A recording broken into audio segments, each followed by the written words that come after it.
तो जैसा कि आप सभी को इंतज़ार था एसएससी जीडी के कंप्लीट वीडियो के बारे में, तो हम आपके लिए ये वीडियो लेकर आ चुके हैं जिसमें हम आपको एसएससी जीडी क्या है, एसएससी जीडी में किस तरह की जॉब है, उसका पेपर कितने चरणों में होता है, ठीक है, उसके लिए क्वालिफिकेशन क्या चाहिए, इसके अलावा एसएससी जीडी में जो पोस्टिंग होती है वो कहाँ पर होती है, कितने सैलरी आपको मिलती है, इसका कट ऑफ जो है वो कितना जाता है, कौन से लोग इसको अप्लाई कर सकते हैं, क्या इसमें कोई रिलैक्सेशन मिलेगा या नहीं मिलेगा, इस बार वैकेंसी की संख्या कितनी है, ऐसे कई सारे सवाल जो आप लोगों के मन में होते हैं वो हम पूरा का पूरा आप लोगों के लिए लेकर आए हैं और इस वीडियो के अंदर में कंप्लीट जानकारी हम आपको देने वाले हैं।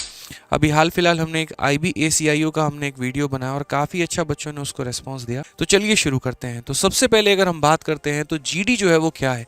जीडी का फुल फॉर्म की अगर हम बात करेंगे तो इसका मतलब होता है जनरल ड्यूटी, ठीक है। और जनरल ड्यूटी में किस तरह की ड्यूटी हो गई, तो एक तरीके से जैसे जो कांस्टेबल हो गए मेरे भाई पारा मिलिट्री फोर्सेस में।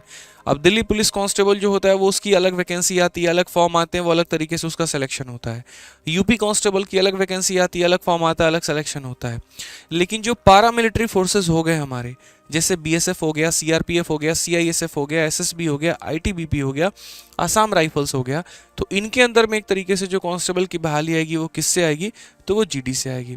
पिछली बार इसकी संख्या जो है 50,000 से ऊपर के करीब की वैकेंसी थी, इस बार थोड़ी कम है, वो भी हम बताएंगे कितनी है। अब आप बोलोगे सर आपने सबका नाम लिया लेकिन एक SSF का नाम नहीं लिया। ये मेरे भाई पिछले कुछ समय के अंदर में इंक्लूड हुआ है जीडी के अंदर में, और सबसे ज़्यादा मारामारी जो है इसी पोस्ट को लेकर है। कारण यहाँ पर यह है क्योंकि इसकी जो पोस्टिंग मिलती है वो दिल्ली में मिलती है, और यहाँ पर एक तरीके का ये सिक्योरिटी फोर्स है। किसको सिक्योरिटी प्रोवाइड करवाता है, तो जैसे मंत्री हो गए, नेता लोग हो गए, उनको ये सिक्योरिटी प्रोवाइड करवाता है उनके आवास पे या जहाँ वो काम करते हैं वहाँ पे, ठीक है। दिल्ली में पोस्टिंग होने के कारण और मात्र 5 दिन की ड्यूटी होती है मंडे से फ्राइडे, तो सबसे ज़्यादा कट ऑफ जो जाती है वो SSF की जाती है। इसमें बहुत ज़्यादा पोस्ट भी नहीं होते हैं, कुछ लिमिटेड पोस्ट की संख्या होती है और उसी में अप्लाई करना होता है। तो पहले तो आप जान लीजिए कि जीडी में कितनी तरह की जो है यहाँ पर भर्तियाँ होती हैं। तो ये सारी भर्ती जो होती है वो जीडी के अंदर में होती है। उसके बाद बात करें तो इस बार हमारा जो टोटल पोस्ट है वो कितना है, तो इस बार जो टोटल वैकेंसी है वो 26,146 है। लोग बहुत ज़्यादा अटकलें लगा रहे थे कि 80,000 वैकेंसी आएगी, 70,000 वैकेंसी आएगी, ऐसा नहीं है, ठीक है। पिछली बार 50,000 के करीब में वैकेंसी थी और इस बार जो है हमारी 26,000 वैकेंसी, यानी काफ़ी कम है। जस्ट अगर हम बात करें तो आधा है, तो कट ऑफ भी थोड़ी सी ज़्यादा आप लोगों की जाने वाली है। पता नहीं यहाँ पर हर साल जो है वो बेरोजगारी बढ़ते चली जा रही है, जनसंख्या बढ़ते चली जा रही है और वैकेंसी जो है वो कम होते चला जा रहा है। सरकार को इस पर ध्यान देना चाहिए। अगर हम बात करें तो इसका जो फॉर्म है वो आ चुका है और आप इसके फॉर्म को भर सकते हैं। या तो आप SSC की वेबसाइट से भर सकते हैं, या जैसे मैंने पिछली वीडियो में एक वेबसाइट का जिक्र किया था sarkariresult.com, आप वहाँ पर जाके इसका फॉर्म जो है वो भर सकते हैं, फिलअप कर सकते हैं। इसका जो फॉर्म स्टार्ट होगा वो 24/11/2023 से स्टार्ट होगा और एंड होने का जो डेट है वो हमारा 31/12/2023 है। इसके फॉर्म का जो लिंक है वो मैं अपने टेलीग्राम पर दे दूंगा, क्योंकि हमारा जो टेलीग्राम है वो सबसे आगे रहता है इन चीज़ों में। और यहाँ पर आपको जो है एक टेलीग्राम ज्वाइन करना है जिसपे जीडी का लिंक आ जाएगा, ठीक है। और आज ही के डेट में आप यहाँ पर जो है इस पे जाके देखिए, हमारा ये टेलीग्राम है मैथ्स बाय आदित्य रंजन, और यहाँ पर जीडी का हमने नोटिफिकेशन भी डाल दिया है, ठीक है। और उसके बाद यहाँ पर इसके फॉर्म फिलअप करने का जो लिंक है हम वो भी आप लोगों के लिए प्रोवाइड करवा देंगे। जो नोटिफिकेशन है पूरा का पूरा यहीं पर है और इसी के नीचे में हम आपको लिंक भी प्रोवाइड करवा देंगे जिस पर क्लिक करके आप फॉर्म को भर सकते हैं।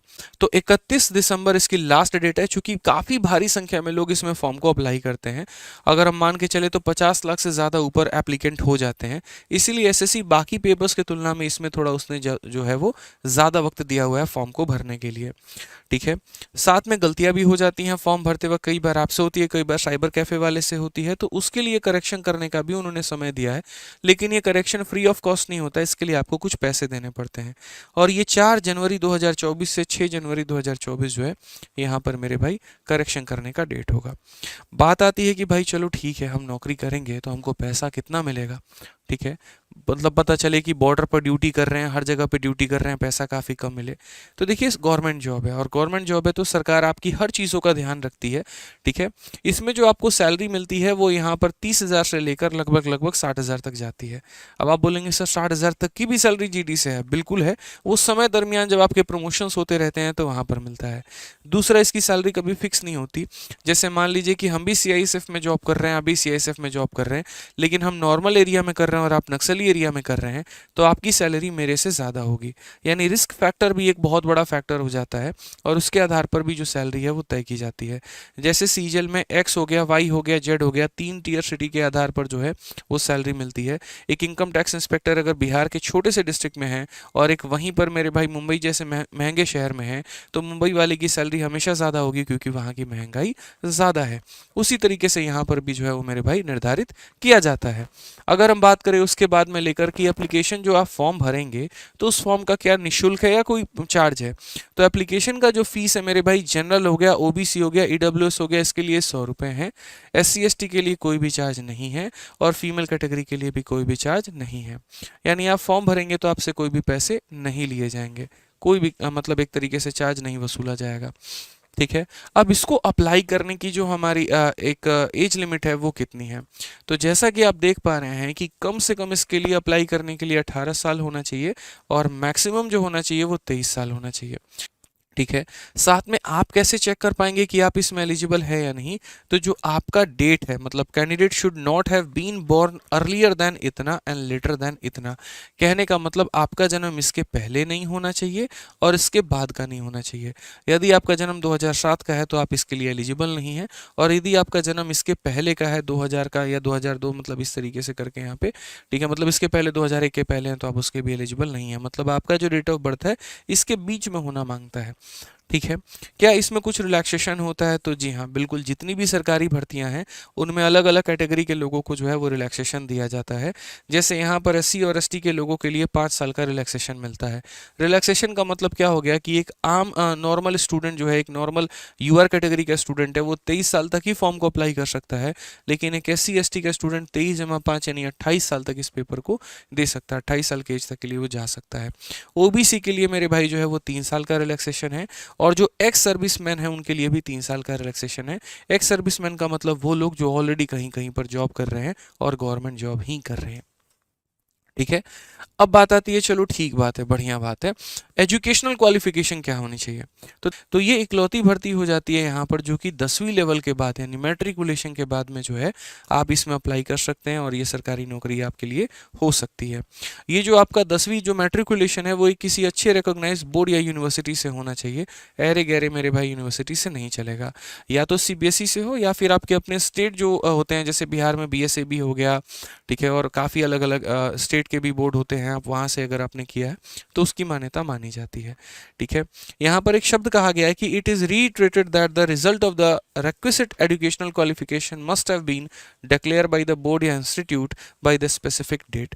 कहने का मतलब कि फॉर्म भरने के समय तक आपका रिजल्ट घोषित हो जाना चाहिए। पता चले कि आप 9वीं में हैं या 10वीं के पेपर को अभी दे ही रहे हैं और तब आप इसको अप्लाई करें तो वो उसको नहीं माना जाएगा, उसको नल माना जाएगा, रद्द माना जाएगा।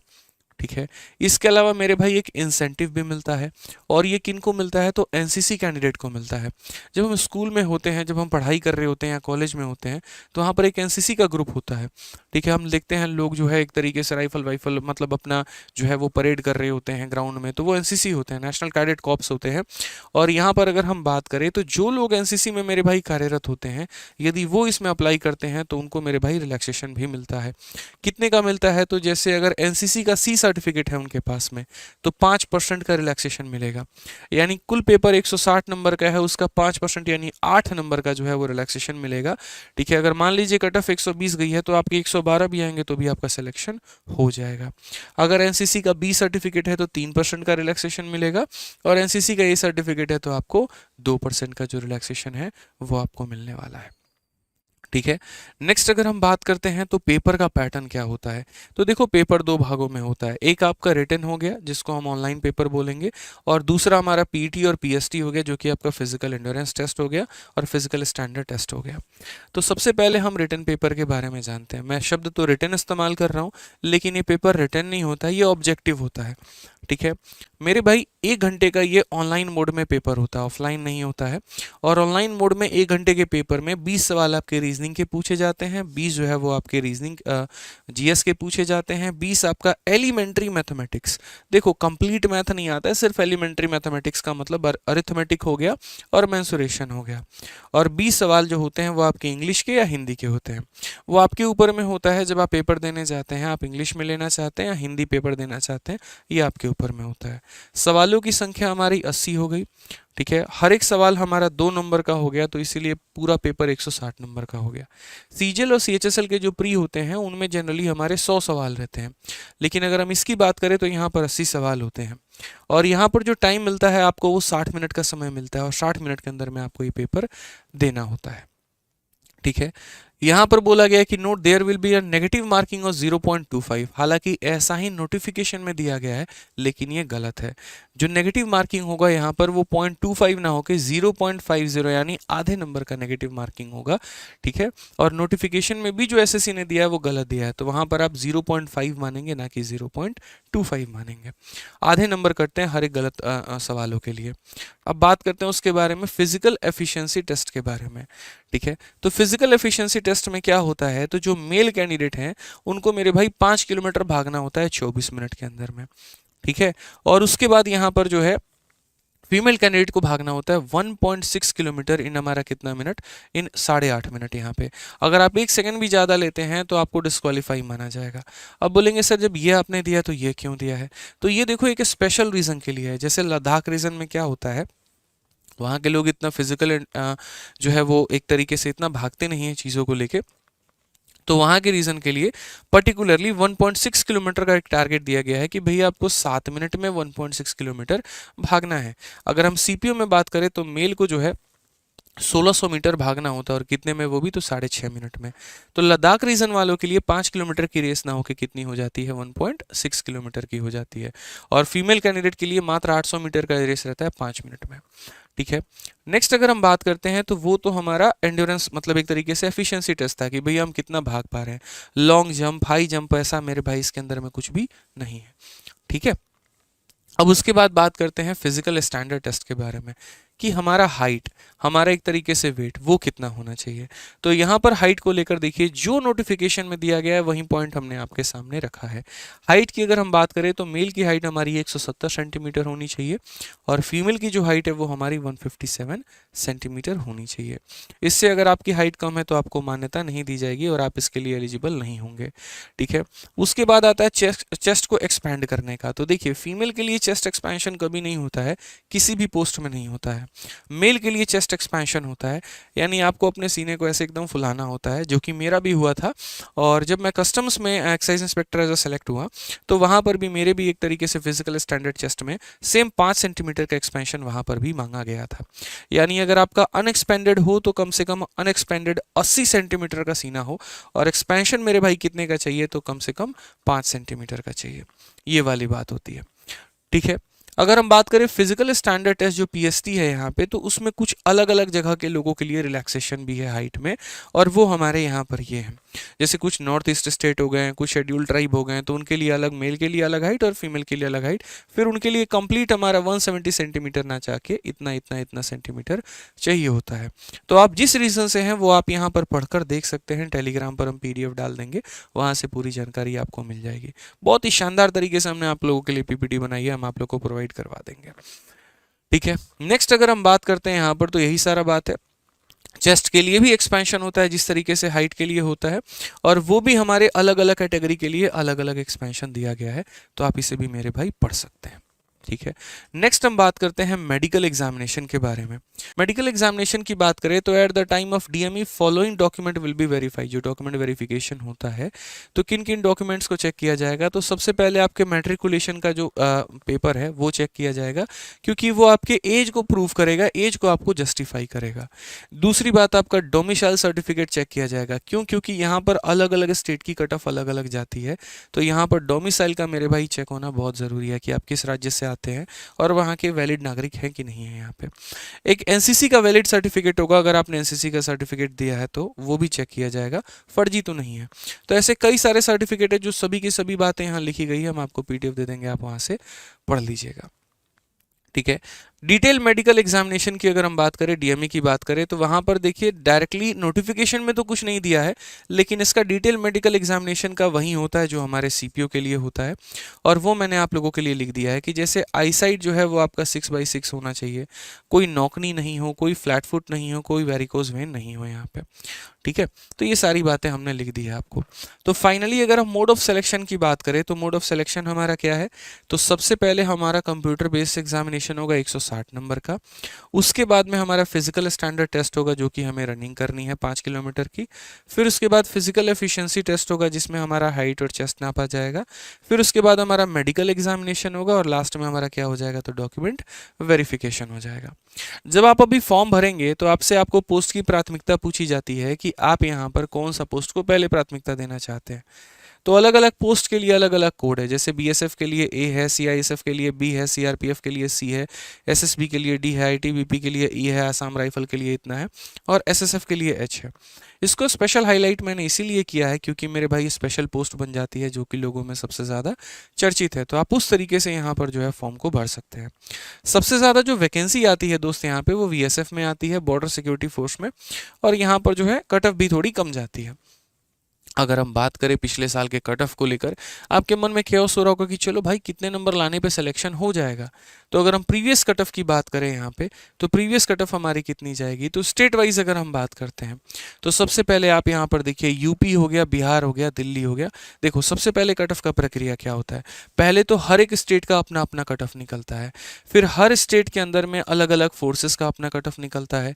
जैसे यूपी के अंदर में बीएसएफ का अलग कट ऑफ होगा, सीआईएसएफ का अलग होगा, सीआरपीएफ का अलग होगा, आईटीबीपी का अलग होगा, एसएसबी का अलग होगा।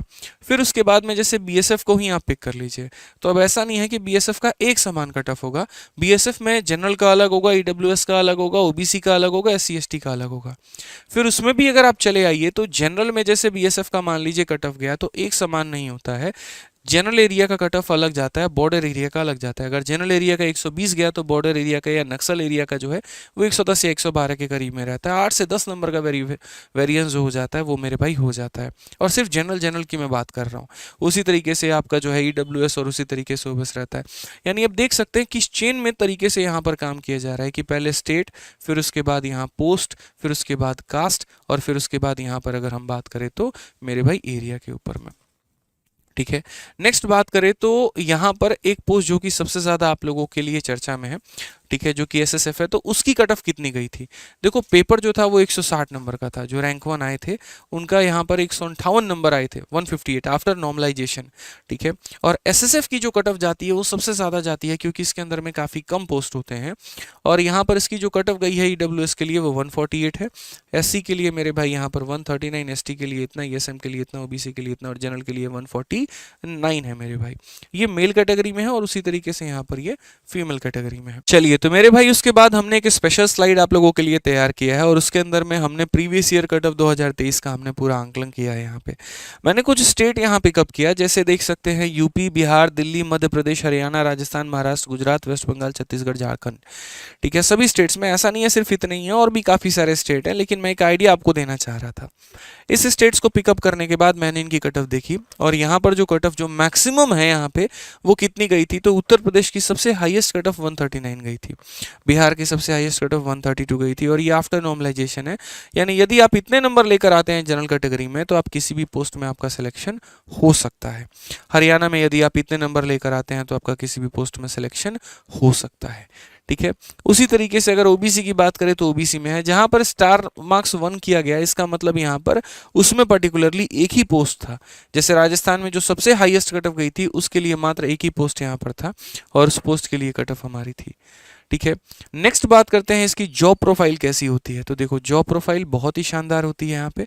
अगर हम बात करें तो पोस्टिंग इसमें ऑल ओवर इंडिया मिलता है, ठीक है। आपको अलग अलग हेडक्वार्टर्स में, बॉर्डर एरिया में और नॉर्थ ईस्ट स्टेट में मेरे भाई काम करने का मौका मिलता है, ठीक है। जनरली इसकी जो ड्यूटी रहती है वो ग्राउंड ड्यूटी ही रहती है, आपको यहाँ पे फील्ड ड्यूटी ही रहती है। थोड़ा सा हेक्टिक रहेगा, आपको यहाँ पे मेहनत थोड़ी ज़्यादा करनी होगी, ठीक है। और यहाँ पर आपको वेपन्स भी होते हैं, वो भी आपको सप्लाई किए जाते हैं, क्योंकि बॉर्डर एरिया में आप हैं तो ऐसे तो है नहीं कि निहत्थे आपको दे दिया जाएगा, लो भैया तान के सीना से खड़े हो जाओ, कौन आ गया मार देगा इधर, ऐसे नहीं होगा। पूरा प्रॉपर ट्रेनिंग दिया जाएगा और बॉर्डर की पूरी सिक्योरिटी जो रहेगी वो आपके पास में रहेगी। तो चलिए तो बात करते हैं यहाँ पर कि वन पोस्टिंग वेरी टफ। इसका मतलब यहाँ पर ये हो गया कि जैसे आपको अलग अलग जगह पर पोस्टिंग मिलेगी, लेकिन उसमें एक पोस्टिंग ऐसी होगी जो आपकी ज़िंदगी की सबसे टफ पोस्टिंग होगी।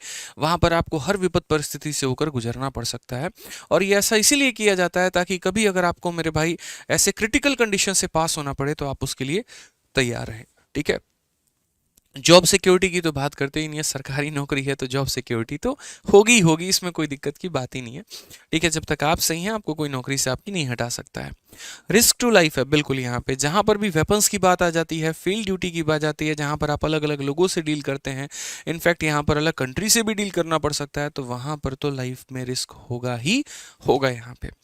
प्रेस्टिजियस जॉब है, कहने का मतलब यहाँ पर आपको काफ़ी ज़्यादा एक तरीके से थोड़ा पावर वाला महसूस होगा, यहाँ पे अच्छा फील होगा। आपके गांव कुनबे के लोग जो हैं वो भी काफ़ी अच्छा फील करेंगे कि लड़का हमारा आर्मी में है, देश की सेवा कर रहा है, तो वो एक अलग से देशभक्ति जागती है मेरे भाई, और उसके लिए अलग से दिल में जो है आप लोगों के लिए एक इमोशंस आता है, एक अलग ही मेरे भाई एक तरीके से रेस्पेक्ट जो है वो झलकती है इस पोस्ट के लिए। तो सैलरी अलाउंस की बात करते हैं, तो सैलरी अलाउंस में कोई दिक्कत है ही नहीं, बढ़िया सैलरी है यहाँ पे, जो कि हमने शुरू में ही आपको बताया था 30,000 से 60,000 के बीच में, और टाइमली आपको पेमेंट मिल जाता है, घर वाले भी खुश रहते हैं, आप भी खुश रहते हैं।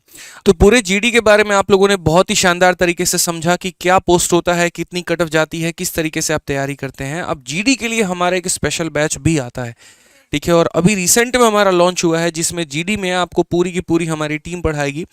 हमारे पुष्पेंद्र सर हो गए, शिवान सर हो गए, पूरी जीएस की टीम एक तरफ है। इंग्लिश में आपको प्रशांत सर पढ़ाएंगे, हिंदी आपको स्वाति मैम पढ़ाएंगी, मैथ्स आपको जो है हमारे धर्मेंद्र सर पढ़ाएंगे, और करंट अफेयर में जो है हमारे अमित सर पढ़ाएंगे। तो ये पूरा जीडी का बैच हमारा आरजी स्टेट एग्जाम पर है, जिसकी फीस मात्र 399 रुपये है। अभी ऑफर प्राइस है, बाद में इसकी फीस 699 हो जाएगी, तो आप यहाँ से एनरोलमेंट कर सकते हैं। इसके अलावा अगर मान लीजिए कि आप मैथ्स में कोई और बैच में एनरोल करना चाहते हैं, किसी और एग्जाम की तैयारी करना चाहते हैं, तो उसके लिए आप हमारा मैथ्स का रिकॉर्डेड बैच ले सकते हैं। SSC, CGL, CHSL, CPO, MTS या किसी भी परीक्षा की अगर आपको तैयारी करनी है और मैथ्स का स्पेशल तैयारी करना है, तो आप हमारा स्पेशल बैच ले सकते हैं आरजी विक्रमजीत एप्लीकेशन से। दोनों बैचेस जो मिलेंगे वो आरजी विक्रमजीत एप्लीकेशन से ही मिलेंगे। दोनों का इंक्वायरी नंबर जो है वो 8506003399 है। हमारा मैथ्स का रिकॉर्डेड बैच भी भारत के किसी भी प्रतियोगिता के एग्जाम के लिए बहुत परिपूर्ण होता है, और एक बार अगर आप इससे पढ़ लेते हैं तो आप कोई भी government exam, one day competitive exam जो है वो निकाल सकते हैं, ठीक है। इसमें 350 से ऊपर लेक्चर्स मिलते हैं, और इसकी जो वैलिडिटी होती है वो सबसे खास है कि वो लाइफ टाइम होती है, यानी एक ऐसा रिचार्ज जो कभी खत्म ही ना हो, और आप आराम से भविष्य में किसी भी परीक्षा की तैयारी मात्र एक ही बैच से कर पाएंगे। तो ये दोनों आपको मिलेंगे हमारे आरजी विक्रमजीत एप्लीकेशन से, जहां से आप एनरोल कर पाएंगे, ठीक है। और साथ में अगर हम बात करें तो आपके जीडी के तैयारी में 4 चांद लगाने के लिए हम लोगों ने एक बहुत ही शानदार काम और पीछे से कर रहे हैं, और अभी से नहीं पिछले कुछ समय से कर रहे हैं, कि जो बच्चा जीडी की तैयारी करना चाहता है, ठीक है, तो यहाँ पर वो मेरे भाई कैसे किताबों के माध्यम से तैयारी कर सकता है। तो हम आप लोगों के लिए जीडी की कंप्लीट किताब लेकर आने वाले हैं, और वो भी बहुत जल्द आप लोगों को मिल जाएगा, जो कि किताब इंग्लिश और हिंदी में दोनों होगी, जिसमें कंप्लीट मैथ का जो है वो सॉल्यूशन होगा बहुत ही बेहतरीन तरीके से, ठीक है। तो उसका भी इंतजार आप लोग करिएगा, बहुत जल्दी हमारी जीडी की भी किताबें आने वाली हैं, और विद इन 20 दिनों के अंदर में आप लोगों को ये किताब जो है वो मिल जाएगी, जिससे बहुत बढ़िया तरीके से आप लोग तैयारी कर पाएंगे। बाकी जो टेलीग्राम कहा था उसका लिंक आपको डिस्क्रिप्शन में भी मिल जाएगा। बढ़िया तरीके से आप लोग तैयारी करिए, एक सुनहरा मौका आपके पास आया है, जिससे आप नौकरी ले सकते हैं और जीवन में अपने आगे बढ़ सकते हैं। मेरी सभी शुभकामनाएं आप लोगों के साथ में है। बढ़िया से तैयारी करो, बहुत आगे बढ़ो जीवन में, और कोई भी प्रकार का कोई भी डाउट है तो वीडियो के कमेंट बॉक्स में जरूर छोड़ दीजिएगा। बहुत बहुत धन्यवाद, थैंक यू।